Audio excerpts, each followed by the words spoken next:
ओम शांति। 1 अप्रैल 2026 बाबा के महावाक्य। मीठे बच्चे, बाप जो है जैसा है तुम बच्चों में भी नंबरवार पहचानते हैं। अगर सब पहचान लें तो बहुत भीड़ मच जाए। प्रश्न, चारों ओर प्रत्यक्षता का आवाज कब फैलेगा? उत्तर, जब मनुष्यों को पता पड़ेगा कि स्वयं भगवान इस पुरानी दुनिया का विनाश करा के नई दुनिया स्थापन करने आए हैं। दूसरा, हम सबकी सद्गति करने वाला बाप हमें भक्ति का फल देने आया है। यह निश्चय हो तो प्रत्यक्षता हो जाए। चारों ओर हलचल मच जाए। गीत, जो पिया के साथ है। ओम शांति। बच्चों ने गीत की 2 लाइन सुनी। जो पिया के साथ है। अब पिया कौन है? वह दुनिया नहीं जानती। भल ढेर बच्चे हैं, उनमें भी बहुत हैं जो नहीं जानते हैं कि किस प्रकार से बाप को याद करना चाहिए। वह याद करने नहीं आता, घड़ी घड़ी भूल जाते हैं। बाप समझाते हैं, बच्चे अपने को आत्मा समझो। हम बिंदी हैं। बाप ज्ञान का सागर है, उनको ही याद करना है। याद करने की ऐसी प्रैक्टिस पड़ जाए जो निरंतर याद ठहर जाए।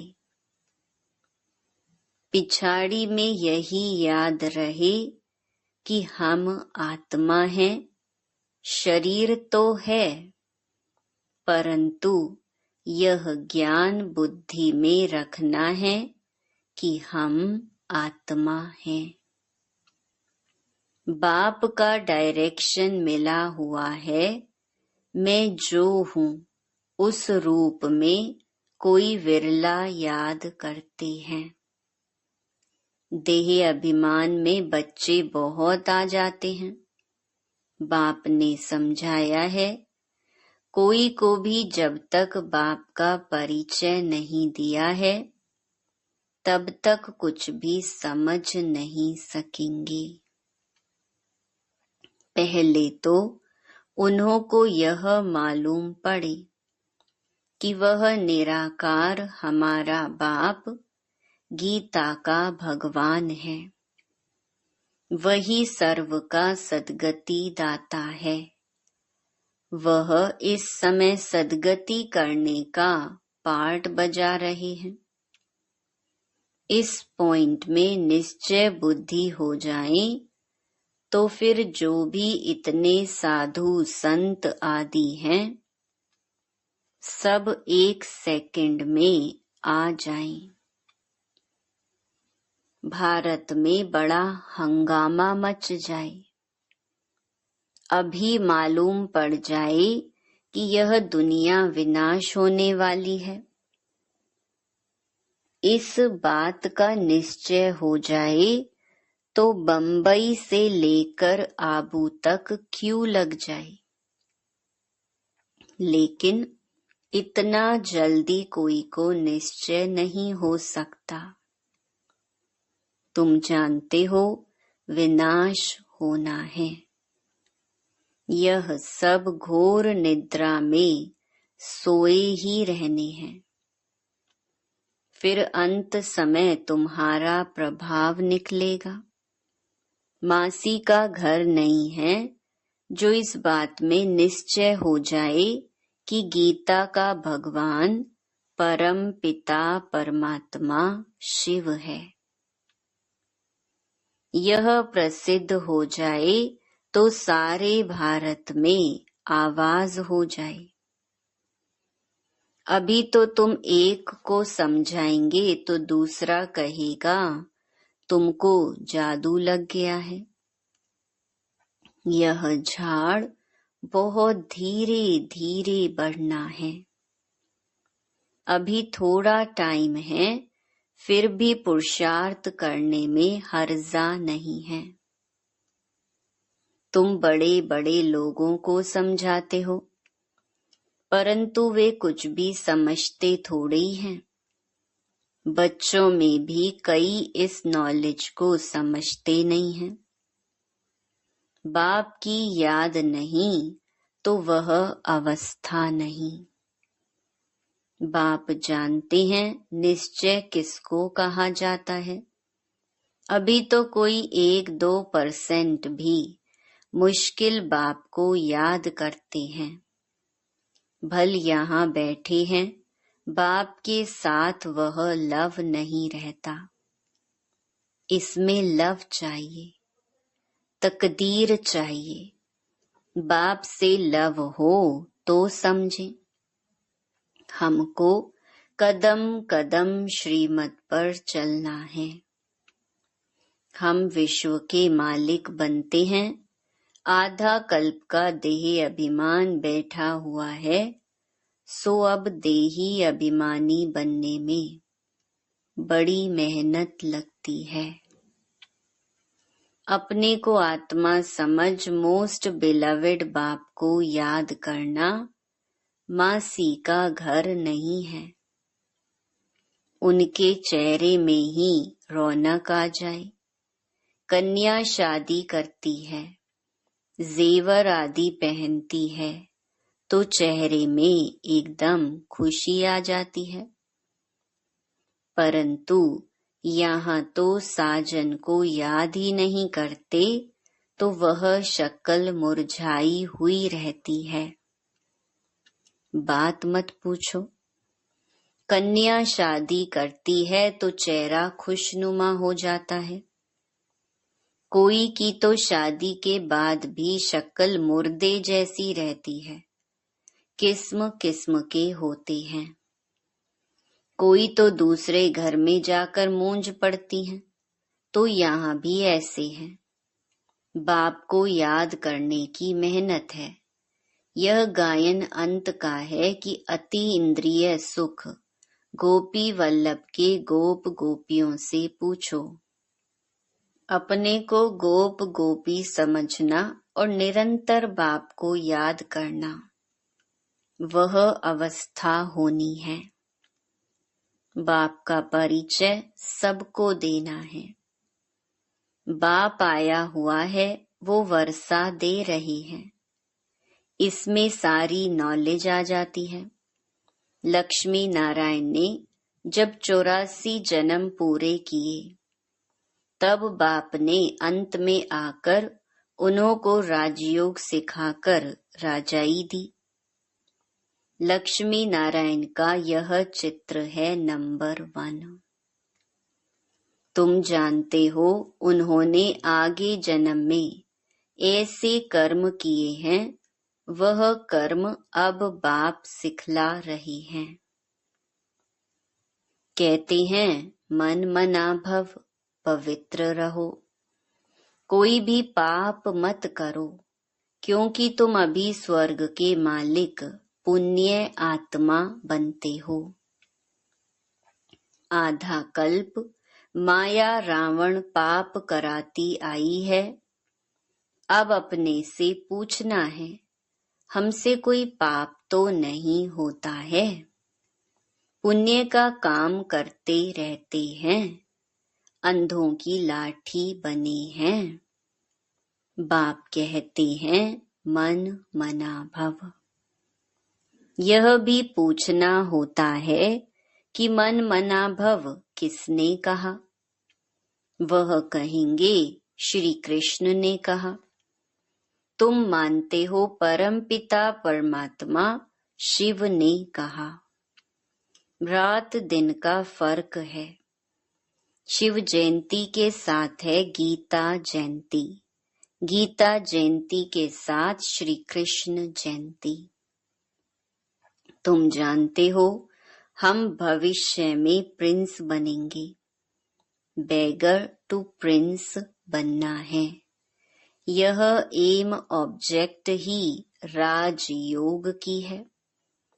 तुम सिद्ध कर बताओ कि गीता का भगवान श्री कृष्ण नहीं था, वह तो निराकार था। तो सर्वव्यापी का ज्ञान उड़ जाए। सर्व का सद्गति दाता पतित पावन बाप है। कहते भी हैं कि वह लिबरेटर है, फिर सर्वव्यापी कह देते। जो कुछ बोलते हैं समझते नहीं हैं। धर्म के बारे में जो आता है बोल देते हैं। मुख्य धर्म है 3। देवी देवता धर्म तो आधा कल्प चलता है। तुम जानते हो बाप ब्राह्मण देवता क्षत्रिय धर्म स्थापन करते हैं। यह दुनिया नहीं जानती। वह तो सत्य को ही लाखों वर्ष कह देते हैं। आदि सनातन देवी देवता धर्म है सबसे ऊंचा, परंतु यह अपने धर्म को भूल इररिलीजियस बन पड़े हैं। क्रिश्चियन लोग अपने धर्म को नहीं छोड़ते। वह जानते हैं क्राइस्ट ने हमारा धर्म स्थापन किया था। इस्लामी, बौद्धि, फिर क्रिश्चियन, यह है मुख्य धर्म। बाकी तो छोटे छोटे बहुत हैं। कहाँ से वृद्धि हुई यह कोई नहीं जानता। मोहम्मद को अभी थोड़ा समय हुआ है, इस्लामी पुरानी है। क्रिश्चियन भी मशहूर हैं, बाकी तो कितने ढेर हैं। सबका अपना अपना धर्म है, अपना भिन्न भिन्न धर्म, भिन्न भिन्न नाम है, तो मूंझ गए हैं। यह नहीं जानते कि मुख्य धर्म शास्त्र ही 4 हैं। इसमें डेइटिज्म, ब्राह्मणिज्म भी आ जाते हैं। ब्राह्मण सो देवता, देवता सो क्षत्रिय, यह किसको पता नहीं। गाते हैं ब्राह्मण देवताए नमः। परम पिता ने ब्राह्मण देवता क्षत्रिय धर्म की स्थापना की। अक्षर हैं परंतु पढ़ते ऐसे हैं जैसे तोते। यह है कांटों का जंगल। भारत गार्डन ऑफ फ्लावर था, यह भी मानते हैं, परंतु वह कब, कैसे, किसने बनाया? परमात्मा क्या चीज है यह कोई नहीं जानते। तो ऑर्फन हो गए ना, इसीलिए यह लड़ाई झगड़े आदि हैं। सिर्फ भक्ति में खुश होते रहते हैं। अब बाप आए हैं सोजरा करने, सेकंड में जीवन मुक्त बना देते हैं। ज्ञान अंजन सतगुरु दिया, अज्ञान अंधेर विनाश। अभी तुम जानते हो हम सोजरे में हैं। बाप ने तीसरा नेत्र दिया है। भल देवताओं को तीसरा नेत्र दिखाते हैं, परंतु अर्थ नहीं जानते। वास्तव में तीसरा नेत्र तुमको है, उन्होंने फिर दे दिया है देवताओं को। गीता में ब्राह्मणों की कोई बात नहीं, उसमें तो फिर कौरव पांडवों आदि की लड़ाई, घोड़े गाड़ी आदि लिख दी हैं। कुछ भी समझते नहीं। तुम समझाएंगे तो कहेंगे तुम शास्त्रों आदि को नहीं मानते। तुम कह सकते हो हम शास्त्रों को मानते क्यों नहीं हैं? जानते हैं, यह सब भक्ति मार्ग की सामग्री है। गाया हुआ है ज्ञान और भक्ति। जब रावण राज्य होता है तब भक्ति शुरू होती है। भारतवासी वाम मार्ग में जाकर धर्म भ्रष्ट और कर्म भ्रष्ट बन जाते हैं। इसीलिए अब हिंदू कहला दिया है, पतित बन गए हैं। पतित किसने बनाया? रावण ने। रावण को जलाते भी हैं, समझते हैं यह परंपरा से चला आता है। परंतु सतयुग में तो रावण राज्य ही नहीं था। कुछ भी समझते नहीं। माया बिल्कुल ही पत्थर बुद्धि बना देती है। पत्थर से पारस बाप ही बनाते हैं। जब आयरन एज में आए तब तो आकर गोल्डन एज स्थापन करी। बाप समझाते हैं फिर भी बड़ा मुश्किल किसकी बुद्धि में बैठता है। तुम कुमारियों की अब सगाई होती है, तुमको पटरानी बनाते हैं। तुमको भगाया अर्थात तुम आत्माओं को कहते हैं तुम मेरे थे, फिर तुम मुझे भूल गए हो। देह अभिमानी बन माया के बन गए हो। बाकी भगाने आदि की तो बात नहीं है। मामेकम याद करो। याद की ही मेहनत है। बहुत देह अभिमान में आकर विकर्म करते हैं। बाप जानते हैं यह आत्मा मुझे याद ही नहीं करती है। देह अभिमान में आकर बहुत पाप करते हैं तो पाप का घड़ा 100 गुना भर जाता है। औरों को रास्ता बताने के बदले खुद ही भूल जाते हैं और ही जास्ती दुर्गति को पा लेते हैं। बड़ी ऊंची मंजिल है। चढ़े तो चाखे वैकुंठ रस, गिरे तो चकना चूर। यह राजाई स्थापन हो रही है। इसमें फर्क देखो कितना पड़ जाता है।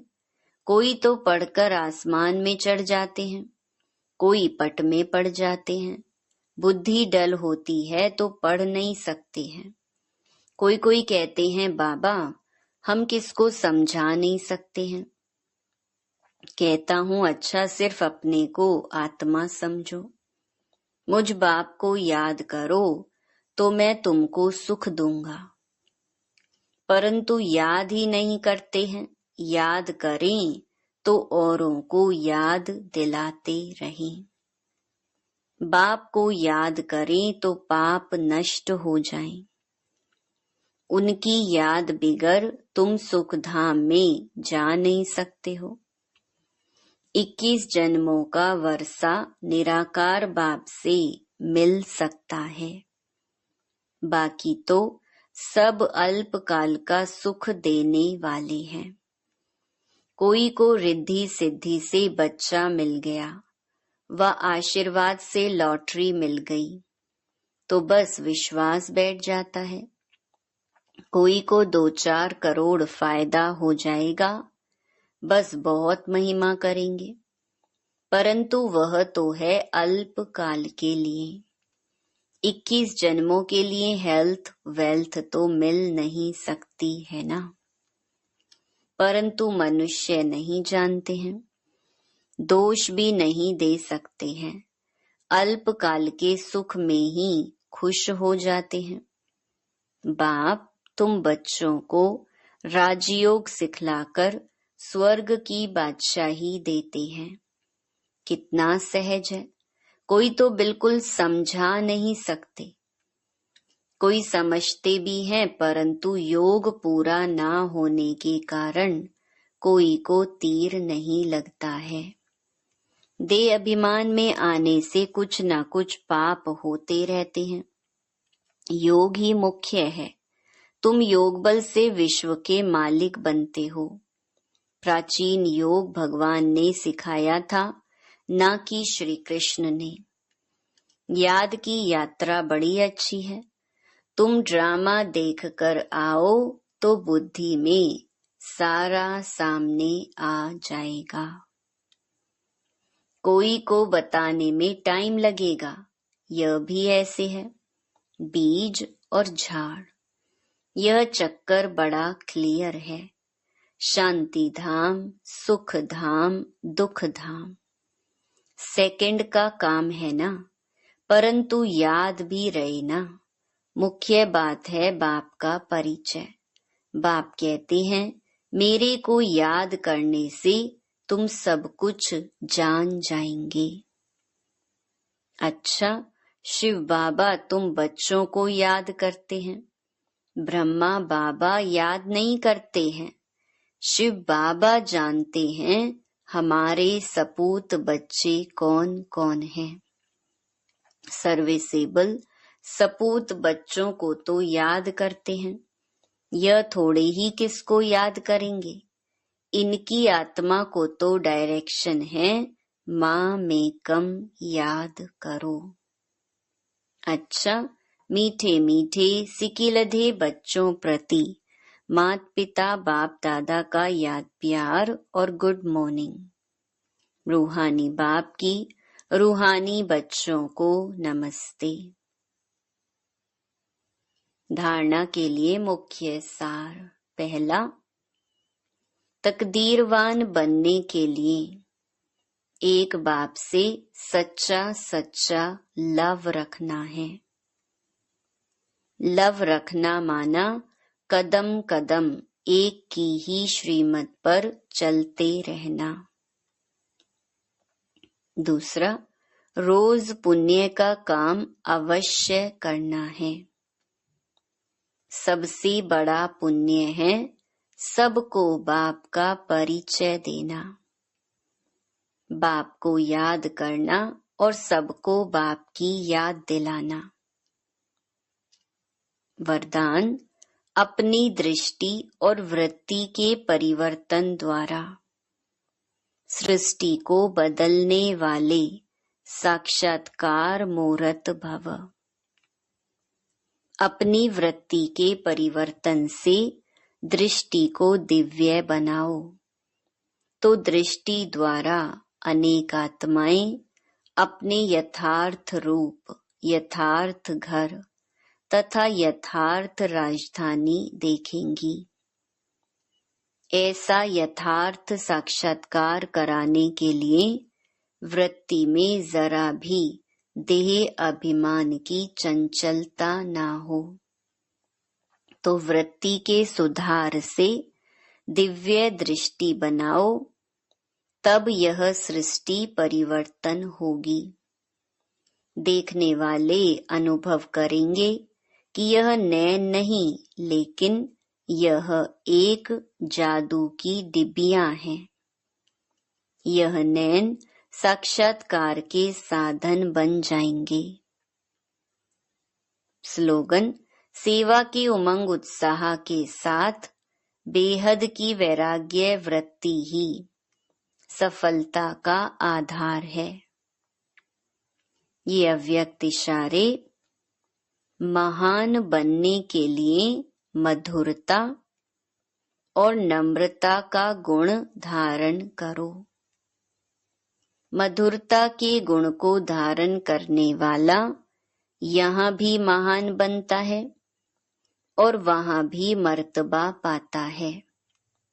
मधुरता वालों को सभी महान रूप से देखते हैं, तो यह मधुरता का विशेष गुण हर बच्चे में होना चाहिए।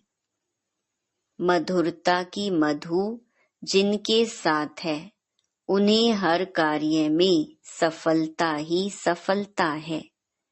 उनके जीवन से असफलता मिट जाएगी। अच्छा, ओम शांति।